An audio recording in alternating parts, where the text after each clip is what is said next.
주일 예배에 참여하신 모든 분들에게 주 예수 그리스도의 이름으로 축복합니다. 오늘 말씀은 공관복음 15번째, 15번째 말씀으로 마가복음 2장 1절로 12절 말씀을 본문으로 정했습니다. 그러나 함께 읽을 본문으로 마가복음 2장 1절로 5절까지만 합독하도록 하겠습니다. 다같이 마가복음 2장 1절로 5절 합독하겠습니다.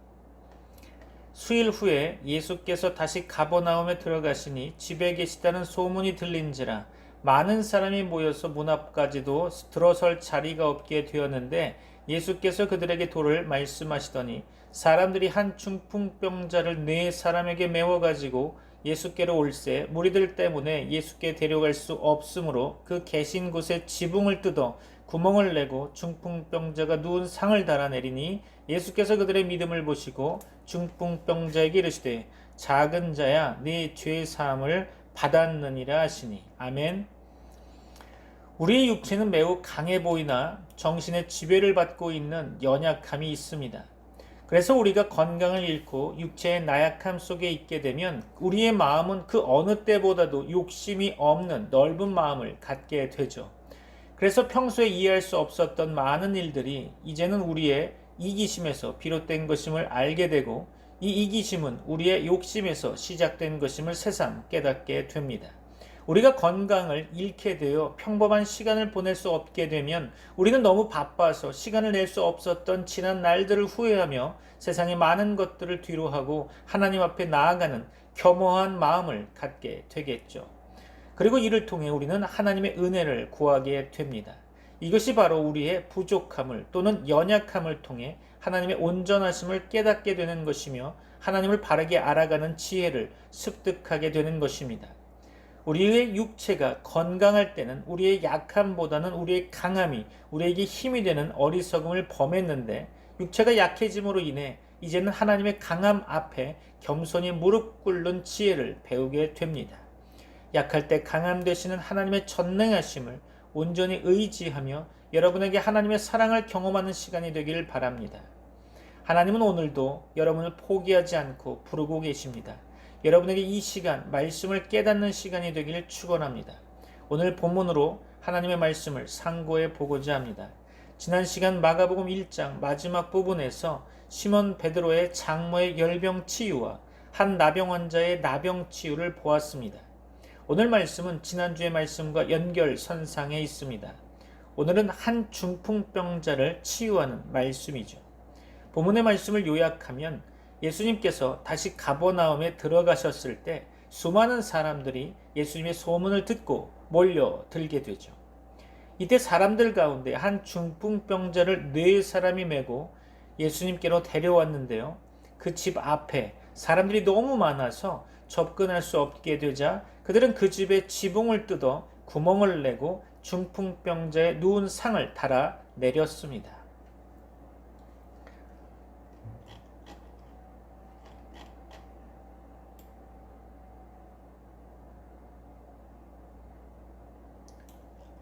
이 부분은 성경에서 말씀하니까 그냥 그럭저럭 지나가는 내용인데요. 한 현 상황에서는 도저히 이해되지 않은 부분입니다. 이해가 되십니까? 중풍병자 살리고자 한 행동으로는 절실한 감이 있지만 예수님께서 계신 집의 지붕을 뚫고 환자를 내리는 이 같은 일은 황당한 행동인 거죠. 그 상황에서 예수님께서는 그 중풍병자를 불쌍히 여기시며 작은 자야 내 죄사함을 받았느니라 라고 선언하셨습니다. 이 말씀에 서기관들은 마음속으로 분노하여 이 사람이 어찌 이렇게 말하는가? 신성 모독이로다. 오직 하나님 한 분 외에는 누가 능히 죄를 사하겠느냐 하며 수군수군하고 예수님을 비난했죠. 예수님께서는 서기관들의 심중을 꿰뚫어 보시고 인자가 땅에서 죄를 사하는 권세가 있는 줄을 너희로 알게 하려 하노라 라고 말씀하셨죠. 이 말씀은 예수님께서 곧 하나님이라는 사실을 공식적으로 선포하신 것입니다. 그 후에 예수님께서는 그 중풍병자의 병을 치료하셨죠. 주께서는 그 중풍병자를 불쌍히 여기셔서 그의 영혼과 육신의 질병을 함께 치료하신 것입니다. 여기서 본문의 초점은 예수님께서 스스로 하나님이라는 사실을 선포하셨다는 데 있는 거죠. 죄사함을 선포하심으로 예수님께서는 당신 자신이 곧 하나님이라는 사실을 밝히 말씀하신 것입니다. 서기관들의 말처럼 죄사함의 권세는 오직 하나님 한 분만의 권세인 거죠. 이사야 43장 25절 말씀에 나 곧 나는 나를 위하여 네 허물을 도말하는 자니 네 죄를 기억하지 아니하리라. 아멘. 시편 51편 1절로 2절이죠. 하나님이여 주의 인자를 따라 내게 은혜를 베푸시며 주의 많은 긍휼을 따라 내 죄악을 지워주소서. 나의 죄악을 말갛게 씻으시며 나의 죄를 깨끗이 제하소서. 아멘. 한 구절 더 보면 이사야 1장 18절 말씀이죠. 여호와께서 말씀하시되 오라 우리가 서로 변론하자. 너희의 죄가 주홍 같을지라도 눈과 같이 희어질 것이요 진홍같이 붉을지라도 양털같이 희게 되리라. 아멘. 모세 율법에 따르면 사람이 하나님인 척하는 것은 여호와의 이름을 회방하는 참남한 짓이었으며 돌로 쳐 죽일 죄였습니다. 레위기 24장 16절로 확인해 볼까요? 여호와의 이름을 모독하면 그를 반드시 죽일지니 온 회중이 돌로 그를 칠 것이니라. 거류민이든지 본토인이든지 여호와의 이름을 모독하면 그를 죽일지니라. 아멘. 그러므로 어찌 보면 서기관들의 이런 반응은 당연한 것이었는지도 모릅니다. 그들은 예수가 곧 하나님이라는 사실을 전혀 깨닫지 못했기 때문이죠. 성도 여러분, 여러분은 예수님을 어떤 분으로 알고 계십니까? 예수님을 참 구세주이신 하나님으로 믿고 여러분의 마음으로 영접하고 계십니까? 본문으로 돌아가서 서기관들이 수군거리자 예수님께서는 어찌하여 이것을 마음에 생각하느냐? 중풍병자에게 내 죄 사함을 받았느니라 하는 말과 일어나 내 상을 가지고 걸어가라 하는 말 중에서 어느 것이 쉽겠느냐? 그러나 인자가 땅에서 죄를 사하는 권세가 있는 줄을 너희로 알게 하려 하노라 라고 말씀하셨죠. 죄 사함의 선포와 질병의 치유, 이 둘 중에 어느 것이 더 쉬워 보입니까? 서기관들은 아마도 죄 사함의 선포가 훨씬 더 쉽다고 생각했을 것입니다. 그것은 말로만 해도 되는 일이었기 때문이죠. 검증할 방법이 당장은 없는 것이니까 더욱 그러할 것입니다. 질병의 치유를 선언했을 때는 실제로 그 질병이 치유되지 않으면 매우 큰 낭패가 되는 거죠. 그러나 죄사함의 선포는 그 효과가 눈에 보이지 않고 따라서 적당한 속임수도 가능한 일이라고 그들은 생각했을 것입니다.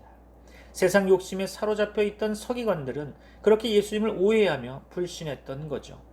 그러나 우리 주님께서는 질병의 치유보다도 죄사함의 선포가 훨씬 더 어려운 일이었기에 예수님의 그 말씀 한마디 한마디가 의미가 있는 거죠. 우리의 죄사함을 위해 당신이 십자가를 지셔야 했기 때문입니다. 그 중풍병자에게 죄사함을 선포하시면서 주님은 당신이 지실 치욕의 십자가, 그곳에서 끊어질 당신의 생명, 그곳에서 단절될 당신의 영혼을 바라보고 계셨을 것입니다. 예수님은 우리의 죄사함을 위하여 이 땅에 오셨습니다. 그 중풍병자와 같이 우리 인간은 영혼과 육신이 모두 참혹하게 병들어 스스로의 힘으로는 한 발자국도 움직일 수 없는 소망 없는 존재들이었습니다. 우리 주님은 이런 인간 존재의 실상을 꿰뚫어 보셨습니다. 그리고 불쌍히 여기셨죠. 그리고 십자가에서 피 흘려 죽으셨던 것입니다. 예수님께서는 그의 십자가 죽음으로 우리의 모든 죄의 대가를 치르시고 우리 죄를 모두 사하신 것입니다. 히브리서 9장 22절입니다. 율법을 따라 거의 모든 물건이 피로서 정결하게 되나니 피 흘림이 없은즉 죄사함이 없느니라. 그 중풍병자에게 죄사함을 선언하신 것처럼 주님은 오늘도 당신께 나오는 모든 사람들에게 작은 자야 네 죄사함을 받았느니라 라고 선포하시는 것이죠. 성도 여러분, 이 놀라운 구원의 선언을 듣고 계십니까? 진정 죄사함을 경험하셨습니까? 예수님께서는 오늘 우리 육신의 질병보다도 영혼의 병을 훨씬 더 중하게 여기십니다. 그리고 우리 영혼의 병을 먼저 치료하십니다. 작은 자야 네 죄사함을 받았느니라 라는 예수님의 선언은 분명 그 중풍병자가 당초에 기대했던 대답은 아니었을 겁니다. 그러나 주께서는 그의 육신의 병보다도 훨씬 더 깊은 그 영혼의 병을 보셨던 거죠. 그리고 중풍병보다도 훨씬 더 심한 그의 죄의 병을 고치심으로써 그 중풍병자를 온전히 치유하신 것입니다. 예수님 사역의 중심은 영적 치유입니다. 사람들은 육신의 질병을 고치고자 구름대처럼 예수님께 몰려들었죠. 그러나 그들에게 주님은 십자가의 도, 즉 복음의 말씀을 선포하셨던 것입니다. 예수님께서 그들의 영혼의 병, 즉 죄의 병을 근본적으로 고치기 원하셨기 때문이죠. 여러분은 어떤 목적으로 예수님께 나오셨습니까? 혹시 육신의 필요만을 채우려 나오신 것은 아니겠죠? 예수 그리스도께서는 영적 치유뿐 아니라 성도들의 육신적인 필요도 채워 주십니다. 그 중풍병자에게 일어나 걸으라고 명하시며 주께서는 그 몸의 질병도 함께 치료하셨죠. 선한 사마리아인의 비유를 보십시오. 예수님께서는 언제나 우리에게 선한 사마리아인으로 다가오십니다. 그리고 우리의 상처를 싸매시며 영육간의 모든 필요를 채워 주십니다. 그러므로 교회의 참된 사명은 사람들에게 죄사함의 복음을 전한 후에 그들에게 육신적인 도움도 함께 주는 것이죠. 교회가 복음 전도와 함께 구제 사업 등을 소홀히 하지 않아야 할 이유가 바로 여기에 있는 것입니다. 오늘 한국 교회가 과연 이 사명을 충실하게 감당하고 있는지 돌이켜볼 수 있기를 원합니다. 또한 여러분이 이 사명을 충실하게 감당하고 있는지 점검하는 시간이 되길 바랍니다. 물론 본말이 전도되어서는 안 되겠죠.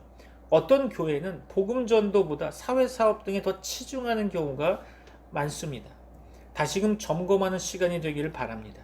본문에서 작은 자야 라는 표현은 헬라어의 단어로 보면 이 말은 때때로 얘야, 아들아 라고도 번역되는 아주 친근한 호칭입니다. 주님은 우리를 치유하실 뿐만 아니라 작은 자야 라고 부르시며 우리에게 사랑을 베푸시고 사랑의 언어로 말씀하시죠. 오늘도 그 사랑의 목소리로 얘들아, 얘야, 소자야 하고 부르시는 주님의 음성을 들으시기를 원합니다. 혹 여러분은 인자한 주님의 음성을 듣고 계십니까?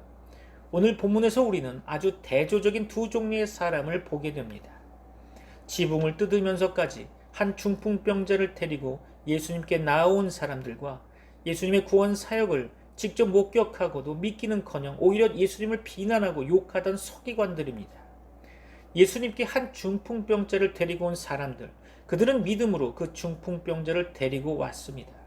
자기 스스로는 아무것도 할 수 없는 중풍병자, 그는 자기 힘으로는 손가락 하나 까딱할 수 없었습니다. 그러나 감사하게도 그에게는 신실한 믿음의 친구들이 있었던 거죠. 예수님 당시 이스라엘에서 중풍은 부정한 병으로 여겨졌습니다. 당시의 사회 분위기로 봐서는 그 중풍병자를 메고 온 사람들조차 그 병자와 함께 죄인으로 취급될 가능성이 많았죠. 그럼에도 불구하고 그들은 예수님께 나온 것입니다. 오직 믿음으로 그들은 예수님께 나온 거죠. 그리고 행함으로 그들의 믿음과 이웃 사랑을 실천했던 것입니다. 야고보서 2장 17절이죠. 이와 같이 행함이 없는 믿음은 그 자체가 죽은 것이라. 아멘. 사람들이 너무 많아서 도저히 예수님께 접근할 수 없었음에도 불구하고 그들은 포기하지 않았습니다. 그들은 지붕을 뚫어 예수님께 나가는 길을 만들었죠. 길이 없을 때 길을 만든 것은 절실함의 결과라고 보여집니다. 길이 없다고 불평하고 낙심하고 있습니까? 주님을 향한 마음이 충만할 때, 그리고 절실한 마음이 충만할 때 길이 보이고 그 길로 나아가면 반드시 회복이 있고 응답이 있으며 결과가 있는 것입니다. 여러분에게 이러한 은혜가 있기를 축원합니다.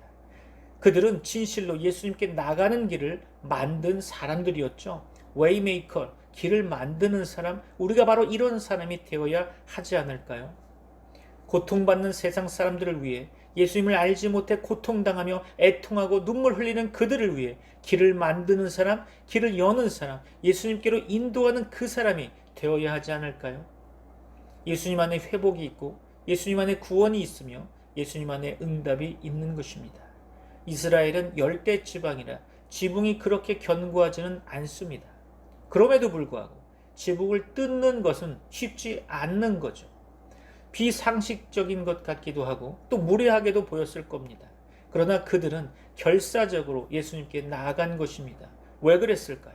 그것만이 그들의 유일한 소망이었기 때문이겠죠. 중풍병자 친구에게 회복을 안겨주기 위한 절실한 마음이 우리에게도 있습니까? 감사하게도 예수님께서는 그들의 믿음을 보셨습니다. 오늘 본문은 그 중풍병자의 믿음에 대해서는 전혀 언급하고 있지 않습니다. 따라서 그 중풍병자가 어떤 믿음을 가졌는지는 우리는 알 수가 없죠. 그러나 그를 메고 온 사람들의 믿음은 너무나도 절실하고 진실하고 간절한 것이었죠. 예수님께서는 그들의 믿음을 보신 것입니다. 그리고 그 믿음을 중풍병자의 믿음과 동일시하시고 그를 구원하신 거죠. 여기에 전도와 중보기도의 중요성이 있다고 봅니다. 성도 여러분, 자녀들을 위해 중보기도 하고 계십니까? 자녀들을 위해 중보기도 하십시오. 이웃들을 위해 중보기도 하고 계십니까? 이웃들을 위해 중보기도 하십시오. 교회와 선교사님들, 목사님들을 위해서 중보기도 하십니까? 교회와 선교사님들과 목회자를 위해 중보기도 하십시오. 그러나 믿음으로 한 중풍병자를 메고 왔던 사람들과는 극히 대조적으로 예수님을 악의적으로 비난하며 수근수근하고 욕하던 서기관들이 그 주변에 있었던 것을 기억하시기 바랍니다. 일어나 네 상을 가지고 가라는 주의 말씀에 그 중풍병자는 곧 믿고 순종했습니다. 그러나 서기관들은 예수님의 말씀을 듣자마자 곧 마음에 의심하고 예수님을 비난했습니다. 그들은 예수님의 구원 사역을 보고서도 오히려 그 마음이 강팍해진 거죠. 편견과 선입견에 사로잡혀 그들은 하나님이신 예수 그리스도를 오해하고 불신했던 것입니다. 그들은 누구보다도 성경을 많이 알고 있던 사람들이었죠. 그러나 그 많은 성경 지식에도 불구하고 그들은 메시아 예수님을 깨닫지 못했던 것입니다. 예수님을 깨닫고 믿지 못한다면 그 모든 성경 지식이 무슨 소용이 있습니까? 그들은 고의적으로 예수님을 헐뜯고 반대했습니다. 그들의 관심은 오로지 그들의 종교적 기득권을 지키는 것뿐이었죠. 이때부터 그들은 예수를 잡아 죽이려는 악한 계획과 음모를 하게 됩니다. 중풍병자를 메고 온 사람들의 믿음은 어떻게 생긴 것일까요? 그들의 믿음은 주께서 말씀하실 때 그 말씀을 듣고 생겼을 것입니다.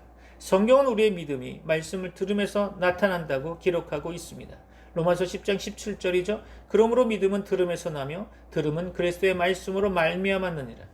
오늘 말씀 마무리하려고 합니다. 이 시간 믿음의 결단이 있기를 축원합니다. 중풍병의 증상은 온몸이 마비되는 것이죠. 예수님 당시 이스라엘은 영적으로 완전히 마비되어 있었습니다. 하나님이신 예수 그리스도께서 몸소 이 땅에 오셨음에도 불구하고 그들은 알아보지 못했던 거죠. 눈이 있어도 보지 못하고 귀가 있어도 듣지 못하는 영혼의 마비 상태. 오늘 우리 한국교회는 어떻습니까?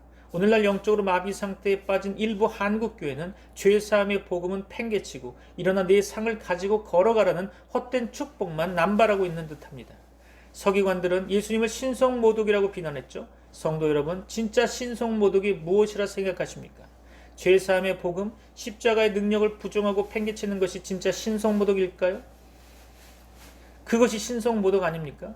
비록 화려하지 않아도 오늘 우리가 붙들어야 할 것은 오직 십자가의 복음, 곧 죄사함의 복음인 것입니다. 성도 여러분, 여러분에게 예수님은 누구라 생각되십니까? 진실로 하나님이신 예수, 우리 구원의 유일한 소망이신 예수님을 마음으로 영접하셨습니까? 작은 자야 내 죄사함을 받았느니라 하고 말씀하시는 주의 음성을 듣고 계십니까? 여러분에게 하나님의 은혜와 복이 주 예수 그리스도 안에서 충만하시기를 축원합니다. 기도하겠습니다. 이제는 우리 주 예수 그리스도의 은혜와 하나님의 사랑과 성령님의 교통하심이 트리니티 미라클 교회 모든 권속들과 세계 교회 위에 이제부터 영원까지 함께 있을지어다. 아멘.